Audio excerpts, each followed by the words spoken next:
Hey guys, Chef here. I was bored the other day, or by the other day I mean like 30 minutes ago. God, I hate that phrase because sometimes it really is confusing. Anyways, to the point. I was watching some videos and on my feed, and I got something from G-Man from his cousin Kendall. Um, well, I know it's his cousin because they kind of fall into the same traps a lot. But I wanted to show you guys what I'm talking about. So let's begin.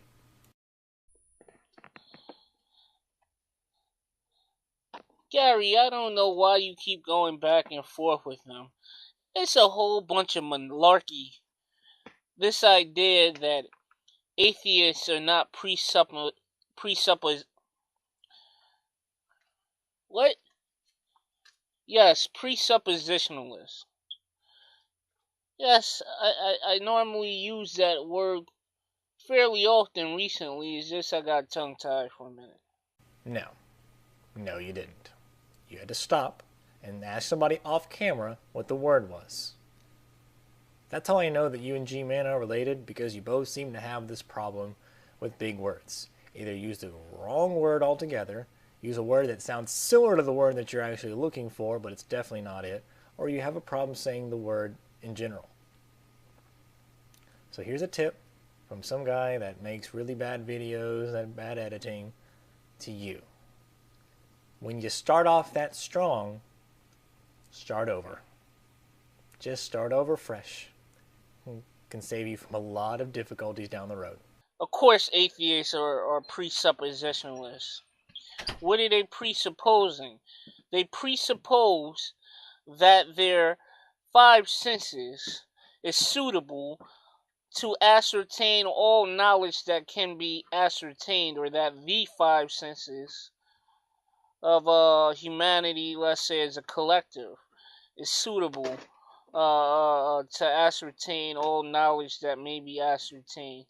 You know, when you meet someone and you listen to them talk for a while, you can kind of quickly pick up on their natural vocabulary and the extent of uh, the words that they would tend to use in a conversation. Um, and then when you see them again and you see them trying to throw out new words or bigger words, there is this slight hesitation, I guess you would call it. Just a, it doesn't flow freely. It's almost like it hasn't been used enough in conversation for them, so they're kind of forcing it into the conversation. Um, that is what I'm getting when I'm listening to Kenny, or I'm sorry if I'm calling you Kenny. I don't know why I just threw that off. I'm watching too much South Park. Kendall speak. Um, it doesn't sound like you really use these words on a regular basis. It sounds like you're just trying to sound smart because of that whole flub with the presuppositional word from earlier. But that's not really that important. Let's move on. Kendall is absolutely correct when he says that we presuppose things. We all do.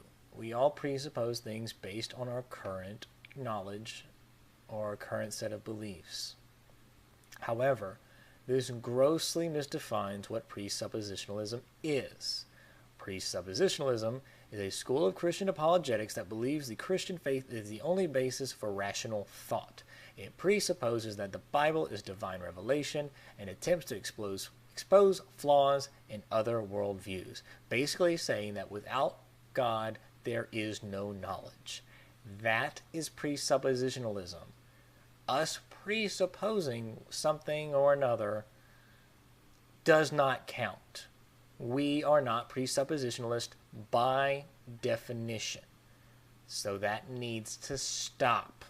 But let's get back to the point. Kendall speaks of our philosophical naturalism, basically saying that if we want to verify something, we have to use the empirical senses to be able to do so.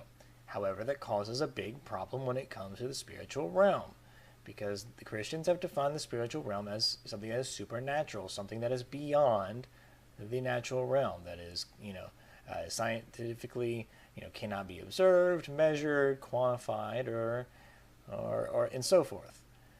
But how can we use that as a tool to learn new things if it is if it's beyond our natural realm? How can we learn anything from it if it is something that is beyond us? What kind of knowledge are we going to get from this supernatural realm anyways? The existence of a god or a deity? Oh, well, that's great. What about all those really cool questions that we try to figure out? Like what were the biological compounds that formed our life? What about are there other galaxies? Are there other universes? Are there other races similar to ours existing right now that we've never met before? Are there aliens? These are the kinds of questions that scientists have been trying to answer for a long dang time, and you Christians with the access to the foundation of knowledge that is God, but he doesn't seem to really care to tell you guys anything because you guys are way less understanding of these questions than the scientists that are looking it up are. So why would I believe that this spiritual tool that is available to us that we're refusing actually does any good for us? What kind of truths does it answer? What kind of things can we learn about our universe from it? We claim, and we know it's true, but to be objective for the sake of intercoursing with you guys. Intercourse?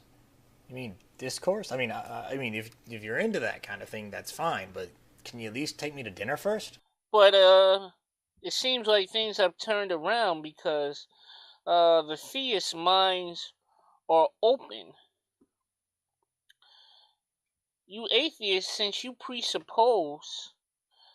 close yourself off with the notion that this material world is all that there is, it turns out that you guys are the closed-minded ones.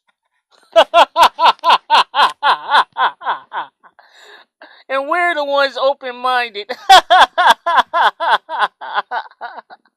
Every time I hear somebody say about being open-minded, I think of like those, pot-smoking hippies, like, whoa, man, you need to learn to be open-minded, man.